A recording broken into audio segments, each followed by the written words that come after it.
Good morning.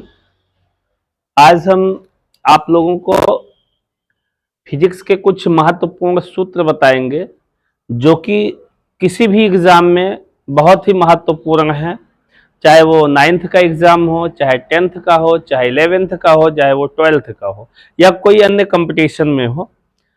ये मैंने आपके सामने कुछ महत्वपूर्ण सूत्र लिखे हुए हैं, जैसे कि वेग है या चाल है, त्वरण है, संवेग है, आवेग है, घनत्व है, बल है, कार्य है, शक्ति या सामर्थ्य है, गतिज ऊर्जा है, स्थितिज ऊर्जा है, भार है, जड़त्व आघूर्ण है, पृष्ठ तनाव है, गुरुत्वाकर्षण बल है और अभिकेंद्रीय बल है।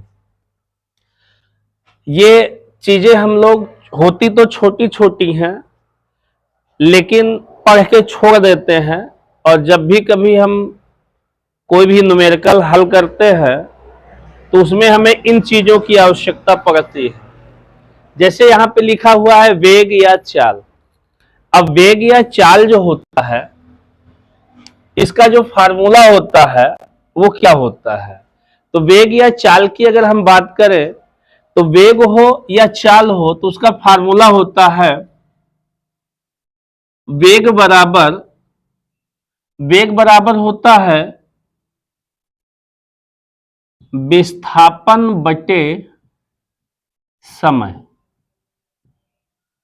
विस्थापन का मतलब ये होता है, जैसे कोई वस्तु है यहां पर और इसे यहां से यहां तक लाया जाए तो इसके बीच जो ये दूरी है यही विस्थापन कहलाएगी। दूसरा, त्वरण दिया है। त्वरण बराबर क्या होता है? तो त्वरण जो होता है, ये त्वरण बराबर होता है वेग परिवर्तन बटे समय। वेग परिवर्तन का मतलब यहां पर यह है, जैसे मान लीजिए हमें कहीं जाना है और समय का अभाव, हमें जल्दी पहुंचना है, तो बाइक होती है, तो बाइक में एक होता है एक्सीलीटर। तो एक्सीलीटर को अगर हम बढ़ाएंगे तो समय कम लगेगा, तो मतलब एक्सीलीटर बढ़ाने का मतलब है हम अपने वेग में परिवर्तन कर रहे हैं। तो इसीलिए त्वरण बराबर होता है वेग परिवर्तन बटे समय।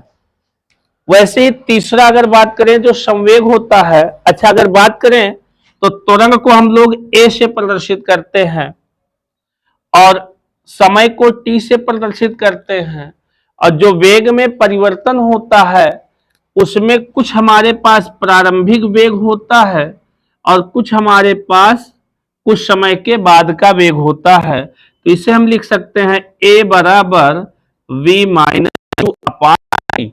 उसी तरीके से अगर वेग या चाल की बात करें तो उसको भी हम संकेत में लिख सकते हैं v बराबर एस अपॉन टी। ये हो गया।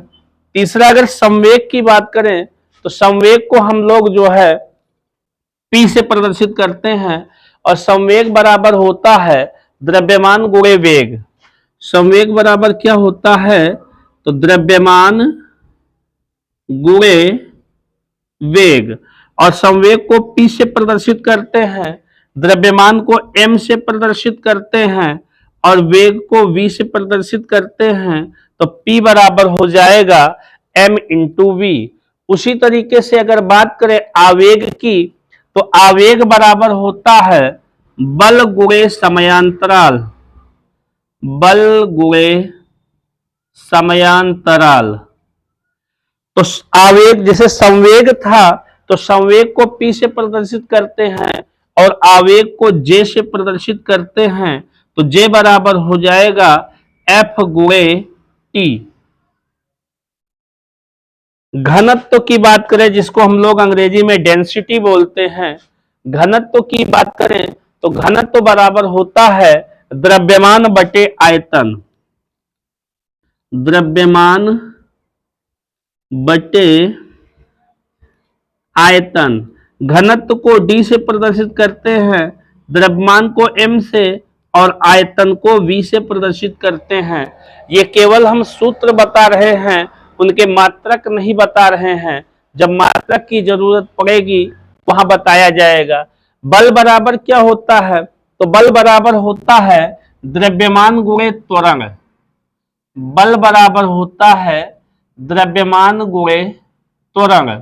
और बल को F से प्रदर्शित करते हैं, द्रव्यमान को M से प्रदर्शित करते हैं, त्वरण को F से प्रदर्शित करते हैं। F बराबर M इंटू A, ये एक न्यूटन का नियम भी होता है। कार्य की बात करें तो कार्य का मतलब ये होता है, जैसे अगर हम कोई भी काम करते हैं तो उस काम को करने में हमें कुछ ना कुछ बल लगाना होगा, और बल जो लगाएंगे उसमें कुछ समय की भी खपत